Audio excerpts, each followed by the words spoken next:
नमस्कार, मी Rajendra Kumar Shinde, vision 3 news चॅनलमध्ये आपलं स्वागत. पाहूया ठळक घडामोडी. आमदारकी कमिशनसाठी नाही तर समाजसेवेसाठी करणार असे प्रतिपादन भाजप नेते रेखलाल टेंबरे यांनी विजन 3 न्यूजशी बोलताना केले. विजन 3 न्यूज चॅनलचे प्रतिनिधी संजय चन्ने यांनी त्यांच्याशी संवाद साधला.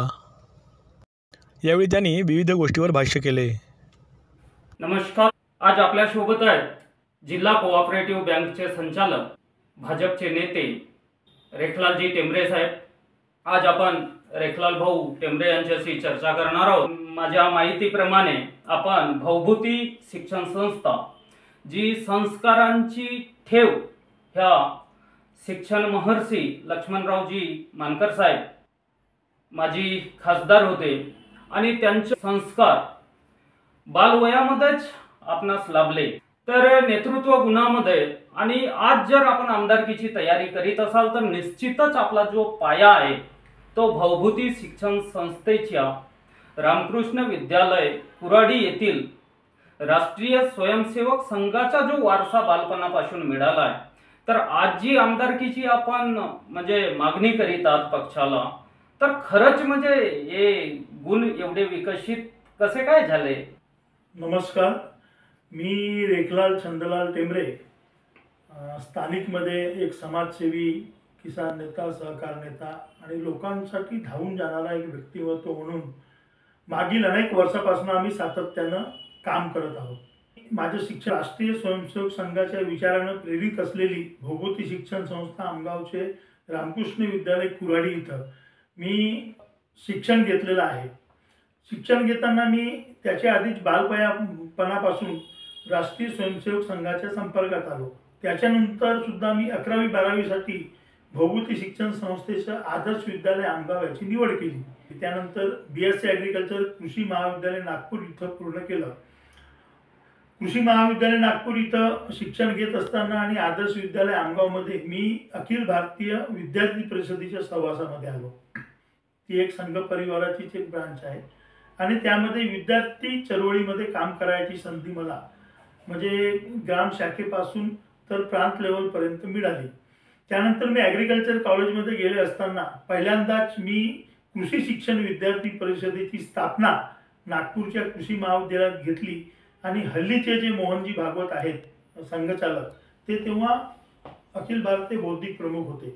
त्यांना मी माझ्या नागपूर ॲग्रिकल्चर कॉलेजमध्ये बोलावलं आणि त्यांच्या सहवासातून अनेक विद्यार्थी आमच्या सहवासात आले. मी जेव्हा हॉस्टेलवर राहत होतो तेव्हा नितीन गडकरी हे नुसतेच भाजपमध्ये आलेले होते आणि भाजपमध्ये ते सुशिक्षितांचे आमदार म्हणून होते. आपले देवेंद्र फडणवीस जे हल्ल्याचे मुख्यमंत्री आहेत, उपमुख्यमंत्री आता आहेत, हे नगरसेवक होते, नंतर नगराध्यक्ष झाले, मोहन मते झाले, सुधाकर कोवडे झाले. या सगळ्यांच्या सहवासामध्ये त्यावेळेचे भारतीय जनता पार्टीचे संघटन मंत्री अरविंदजी शहापूरकर होते. यांच्या सहवासात मी काम केलेलं आहे आणि नागपूरला सुद्धा मी प्रत्येक क्षेत्रात अग्रणीय काम केलं. तिथे कॉलेजमध्ये कृषी शिक्षण विद्यार्थी परिषदेची ब्रांच ओपन करून तिथं एक नवीन कृषी क्षेत्रामध्ये अखिल भारतीय विद्यार्थी परिषदेच्या व राष्ट्रीय स्वयंसेवक संघाच्या कामाला सुरुवात केली आणि अतिशय कोर टीममध्ये मी संघ क्षेत्रामध्ये काम केलेलं आहे. मी राष्ट्रीय स्वयंसेवक संघाच्या 2य वर्ष शिक्षिका. तर व्यवसाय करत असताना मी भारतीय किसान संघ याच्या सहवासात आलो आणि भारतीय किसान संघाच्या माध्यमातून त्यावेळी कटंगी, कल्पात्री या मध्यम प्रकल्पाचं काम सुरू होतं. शेतकऱ्यांच्या खूप अडचणी होत्या, त्यांना त्यांच्या जमिनीचा मोबदला मिळत नव्हता. अशा वेळी मी त्या प्रकल्पग्रस्त संघर्ष समिती स्थापन केली आणि प्रकल्पग्रस्त संघर्ष समिती गोंदिया जिल्ह्याच्या माध्यमातून हजारो शेतकऱ्यांना त्यांच्या शेतीचा मोबदला वाढीव भावानं मिळवून दिला. मी नंतर भारतीय जनता पक्षामध्ये प्रवेश केला, सहकार भारतीचं काम केलं. तर भारतीय जनता पार्टीमध्ये काम करत असताना माझ्याकडे विविध जबाबदाऱ्या आल्या. मी आधी तालुका किसान आघाडीचा महामंत्री, मग अध्यक्ष, मग भारतीय जनता पार्टी गोंदिया जिल्ह्याचा उपाध्यक्ष, अशी अनेक पदं भूषवित आणि लोकांचं सामाजिक काम करत करत आपली जीवनचर्या, जीवनगाळा आपण समोर वाढवला. हे काम करत असताना माझे मग नंतर व्याप्ती जास्त वाढली आणि ही व्याप्ती संपूर्ण महाराष्ट्रापर्यंत गोंदिया तिरोडा विधानसभा क्षेत्रामध्ये आम्ही काम करायला सुरुवात केली.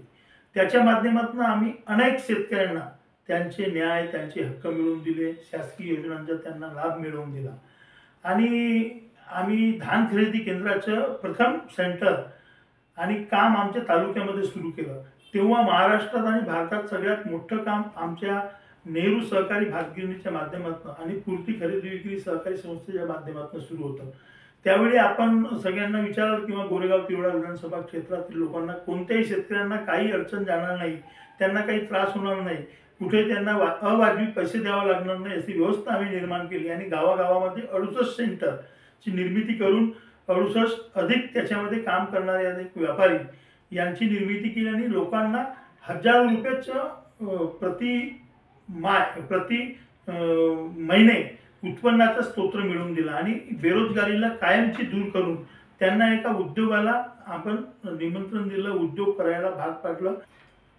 विद्यार्थी दशेपासूनच आपण सांगितलं की विविध विद्यार्थी अवस्थेमध्ये अखिल भारतीय विद्यार्थी परिषद असेल, राष्ट्रीय स्वयंसेवक संघाशी निगडीत असेल, म्हणजे गडकरी साहेब असतील, मोहनजी भागवत साहेब असतील, देवेंद्रजी फडणवीस साहेब असतील, यांच्या सहवासात लोकसभा क्षेत्र भंडारा होता आणि त्याचे खासदार चुनीलालजी ठाकूर होते आणि ते थेट विद्यार्थी दशेतच खासदाराचा सहवास तुम्हाला लाभला. खासदार साहेबांचा पत्रव्यवहार सुद्धा आपण करीत असत अशी माहिती आहे.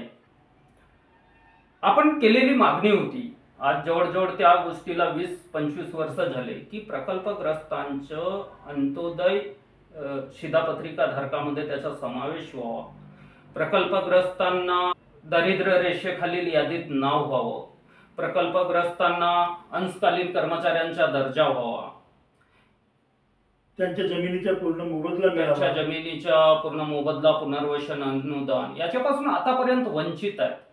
काय सांगाल, हे आपलं शासन आहे, याचं कितीदा आपण म्हणजे आपलं प्रयत्नाला किती यश आलं किंवा अपयश कशामुळे आलं? आम्ही प्रकल्पग्रस्तांसाठी विविध मागण्या वारंवार करत गेलो. त्यासाठी मग कलेक्टरांकडे बैठकीचे आयोजन करणं, SDOना बोलवणं, काही तहसील कार्यालयामध्ये समस्या सुटत असतील त्यांचा उपाय करणं, अशा जवळजवळ 90% मागण्या तर आमच्या पूर्ण झाल्या. सहकार क्षेत्रामध्ये आपण सुरुवात केली, सेवा सहकारी अध्यक्ष कटांगेमध्ये, तालुक्यामध्ये मला वाटतं युवा अध्यक्ष म्हणून तुमचीच गणना असेल आणि त्या पाठोपाठ आपण जिल्हा परिषदची पण एक निवडणूक लढली. जिल्हा परिषदचे प्रथम अध्यक्ष ॲडव्होकेट KR सेंडे यांच्यासोबत आपली लढत झाली. थोड्याफार फरकाने पराभूत झाले, पण खचून न जाता पुनश्च आपण नव्या दमानं विविध आंदोलनात्मक, मला माहिती अशी आहे की तुमच्यावर खूप सारे गुन्हे आहेत आंदोलनाचे, मनाई आदेशाविरुद्ध काम करण्याचे, काय सांगाल? मी तसाही मनसोक्तपणे सर्वसामान्यासाठी काम करणारा कार्यकर्ता आहे. मग ते काम सर्वसामान्याचे अधिकार मिळवून देत असताना आपल्यावर किती गुन्हे होतात, काय होतात, त्याची काही चिंता आपण करत नाही. जसं प्रकल्पग्रस्तांसाठी न्याय मिळवून देताना अनेक गुन्हे आमच्यावर झाले. शेतकऱ्यांना न्याय मिळवून देण्यासाठी आम्ही काही तालाठोको आंदोलन ऑफिसला केलं, काय केलं तेव्हा झाले. एखादा कर्मचारी वागत नसेल सर्वसामान्याशी चांगला आणि उद्धटपणे वागत असेल तर 357 वगैरे केसेस सुद्धा आमच्यावर लागले आणि अनन्य प्रकारचे अनेक मुद्दे शेतकऱ्यांचे हित करताना आमच्यावर लागले. आम्ही काही वेळी जसं इथं रामसीता केसमध्ये जे मोठं एक आंदोलन झालं होतं तेव्हाही आम्ही तुरुंगात गेलेलो होतो. त्याच्यानंतर आता सुद्धा मधल्या काळामध्ये आम्ही तुरुंगात जाऊन आलो. तर आम्हाला तुरुंगात जाणं आणि आपल्यावर गुन्हे होतील याची काही काळजी नाही. आपल्याला सर्वसामान्यांचं काम आधी होणं महत्त्वाचं आहे आणि ते काम करण्यासाठी कोणी बाधा उत्पन्न करत असेल तर त्याला आधी प्रेमानं समजवायचं, त्याला शिष्टमंडळ देऊन कागद देऊन समजवायचं आणि नसेल तर अजून काही प्रकार करायचा, पण सर्वसामान्याच्या न्याय हा मिळवूनच द्यायचा, अशा प्रकारची आमची जिद्द आहे. आणि त्या जिद्दीच्या पोटी, त्या काम करण्याच्या स्टाईलच्या पोटी आमच्यावर अनेक प्रकारचे FIR झाल्या, आमच्यावर अनेक केस झाले, अनेक कोर्ट प्रकरणात प्रलंबित आहेत, आम्ही तुरुंगात गेलो. तर हे तर राजकारणात्मक जीवनामध्ये आणि सामाजिक जीवनामध्ये चालूच राहणार आहे आणि याची आम्हाला कसल्याही प्रकारची चिंता नाही. आमचा अंतिम जो व्यक्ती आहे त्याला न्याय मिळवून देणं हा मुख्य उद्देश आहे आणि त्यासाठी आम्हाला तुरुंगात जावं लागेल तरी चालेल, आम्हाला त्याची कसल्याही प्रकारची चिंता नाही. किती केसेस झाले तरी चालेल, पण आम्ही सर्वसामान्यासाठी काम करताना खचून न जाता धैर्यानं त्यांच्यासाठी पुन्हा शक्तीनं काम करू, अशा प्रकारची आमची काम करण्याची पद्धत आहे. काही काही लोक तर मला आक्रमक नेता म्हणून सुद्धा म्हणतात. तर काही आक्रमक म्हणजे आम्ही वैयक्तिक कारणासाठी आक्रमक होत नाही. एखादा माणूस राशन कार्ड काढायला 5-6-10 वेळेस जात असेल, त्याला तिथला अधिकारी फिरवत असेल, आम्ही गेल्यावर त्याला काही थोडं कठोर शब्द म्हटलं आणि त्याच्यावर जर एखादा असा काही प्रकार झाला तर तो आम्ही काही त्याला म्हणजे आम्ही चुकीचं केलं असं समजत नाही. आक्रमक म्हणजे अशी माहिती आहे की बा राग अनावर आला, सर्वसामान्यांचे काम होत नसतील तर थेट अधिकारी कर्मचाऱ्यांना मारहाण करता, अशा पद्धतीची पण माहिती आहे. त्याची आम्हाला म्हणजे असं आम्ही त्याची सवयी नाही आहोत, हॅबिच्युअल नाही आहोत. पण कोणी समोर आधीच म्हटलं की त्याचा प्रसंग आला तर त्याच्या कानशिलावर सुद्धा वाजवून सर्वसामान्यांचं काम झालं पाहिजे ही करण्याची आमची काम करण्याची स्टाईल आणि ती सुरू राहील. त्यात कसल्याही प्रकारचा वाद नाही. सर्वसामान्य लोकांसाठी आम्ही कोणाला कानशिलावरून मारावं लागेल, कोणाची ऑफिसला ताला लावावं लागेल, कोणाचा घेराव करावा लागेल, कोणावर वैयक्तिक काही हे करावं लागेल तरी आम्ही त्याला मागे हटणार नाही. आमच्यावर केसेस काय होतात, आम्ही तुरुंगात जाऊ याची काही चिंता करणार नाही आणि आम्ही हे काम आपलं सतत सातत्यानं आक्रमकतेनं सुरू ठेवू. पण गोरगरिबांना जे अंत्योदयातील लोक आहेत त्यांना त्यांचा न्याय मिळवूनच देऊ असं मी आजच्या सुद्धा इंटरव्ह्यूमध्ये स्वीकार करतो.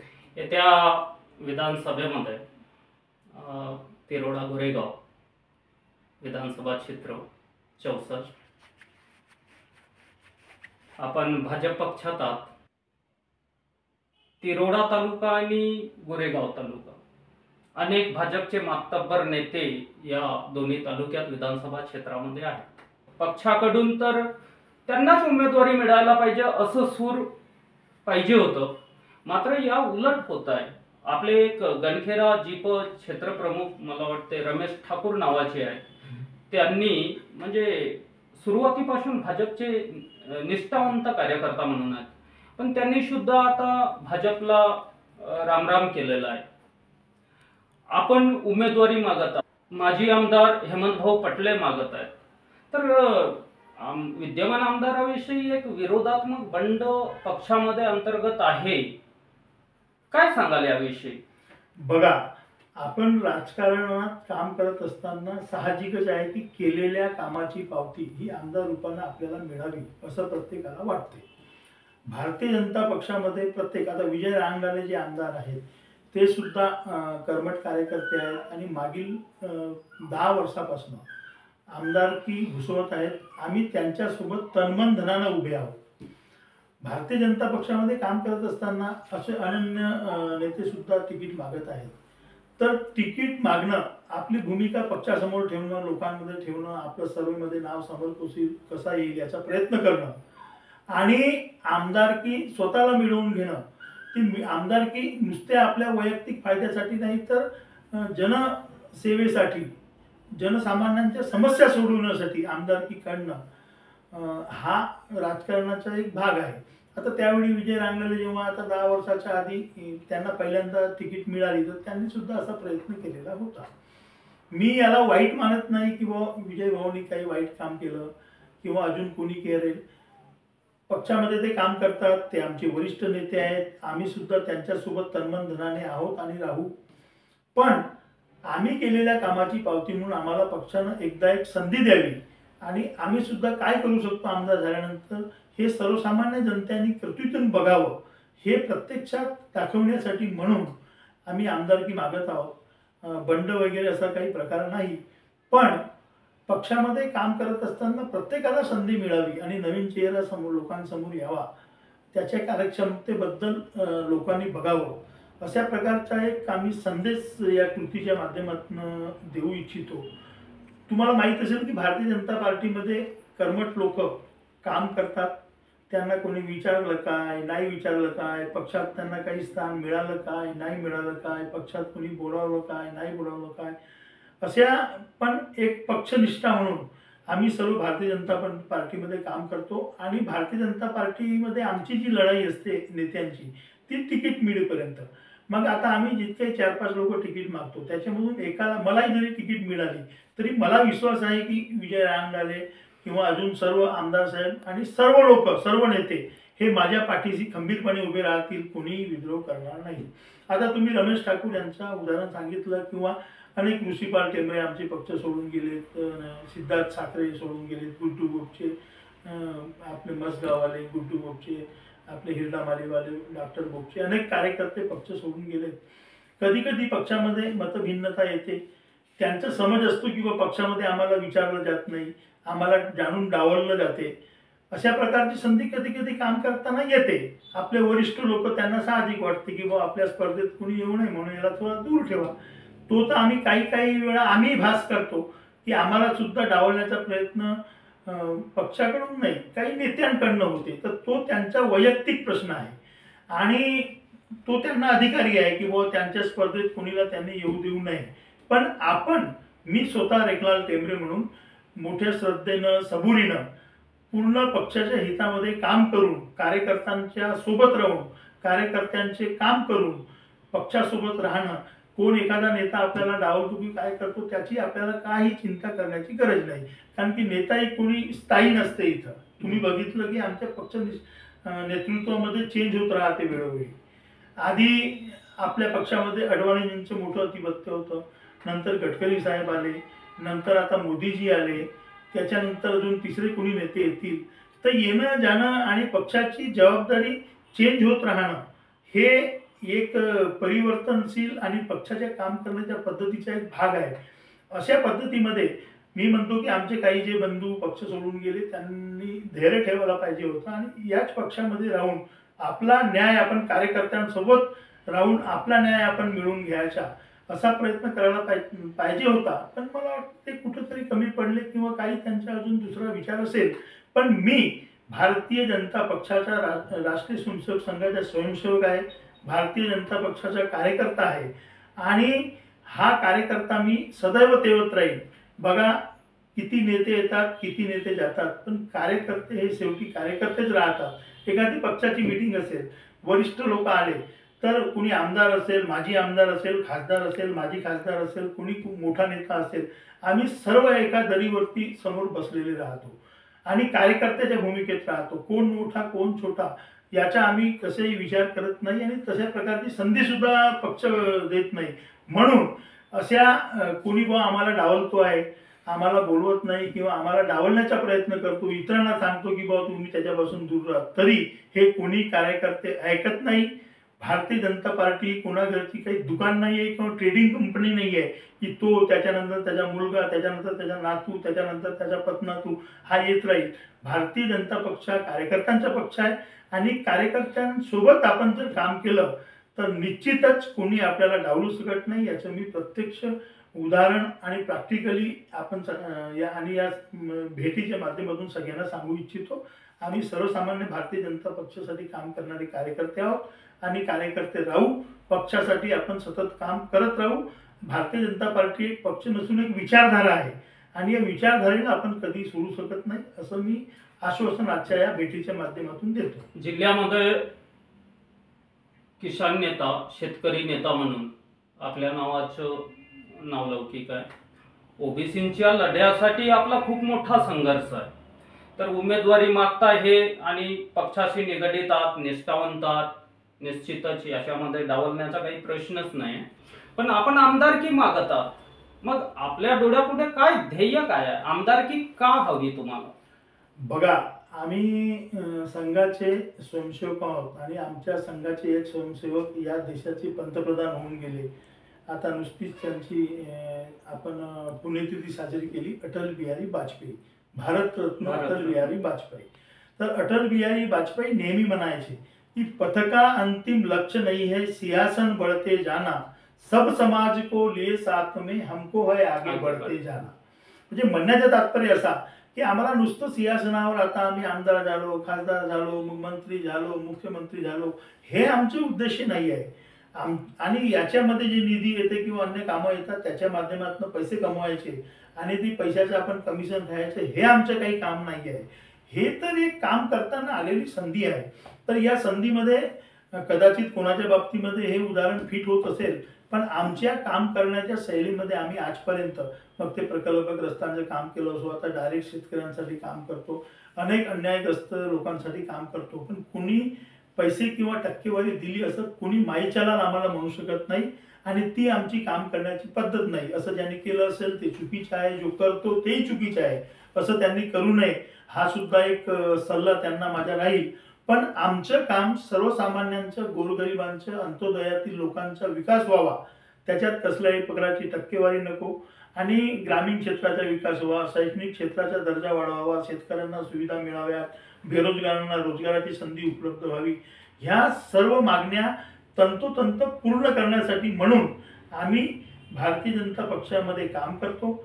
आणि काम करताना मी तुम्हाला आधीच सांगितलं की आमचं काम करण्याच्या पद्धतीमध्ये 20% राजकारण आणि 80% समाजकारण असं आमचं रेशो आहे. आपण जे सांगितलं की आमदारकी का हवी, की कृषी, आरोग्य, शिक्षण, बेरोजगारी है ना, या विषयावर आपलं म्हणजे संघर्ष आपण करू इच्छिता. लोकांना, सर्वसामान्य न्यायासाठी तुम्ही ही आमदारकीसाठी उमेदवारी मागितात असं आपण बोललात. आमच्या चॅनलमध्ये आपण आपला विषय ठेवलं आणि निश्चितच आम्ही आपल्या यशासाठी शुभेच्छा देतो. धन्यवाद. बातम्यांचा ओघ असाच चालू राहील. पाहत राहा विजन 3 न्यूज चॅनल. धन्यवाद.